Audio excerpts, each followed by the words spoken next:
ஒரு காலத்தில் பசுமை நிறைந்த ஒரு அழகான காட்டுக்கரையில் ஒரு சிறிய கிராமம் இருந்தது. அந்த கிராமத்துக்கு அருகே 3 கரடிகள் வாழ்ந்தார்கள்.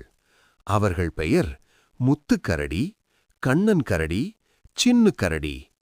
இந்த கரடிகள் மற்ற கரடிகளைப் போல சோம்பேறிகள் அல்ல. அவர்கள் உழைப்பை மிகவும் விரும்பும் கரடிகள். ஒரு நாள் முத்துக்கரடி சொன்னது, நாம் தினமும் தேன் மட்டும் சாப்பிடுறோம், நாமே உணவு உற்பத்தி பண்ணலாமே. அதை கேட்ட கண்ணன் கரடி, இங்க தண்ணீர் இருக்கு, நெல் விவசாயம் பண்ணலாமே என்று சொன்னது. சின்ன கரடியும் மகிழ்ச்சியாக தலையாட்டியது.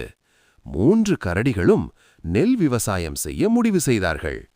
அடுத்த நாள் முதல் கரடிகள் வயலை சுத்தம் செய்தார்கள், மண்ணை உழுதார்கள், சிறு நெல் நாற்றுகளை அன்போடு நட்டார்கள். வெயிலில் உழைத்தார்கள், மழையில் நனைந்தார்கள்.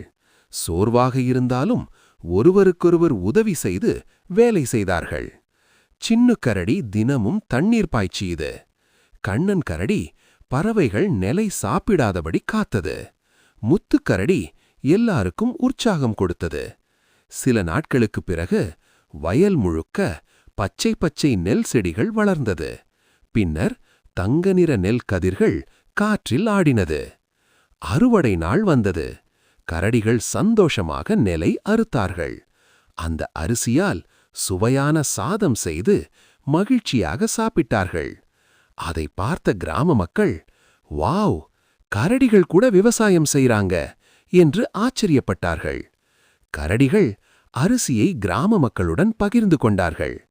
அன்றிலிருந்து அந்த கரடிகளை உழைப்புக் கரடிகள் என்று அனைவரும் அழைத்தார்கள்.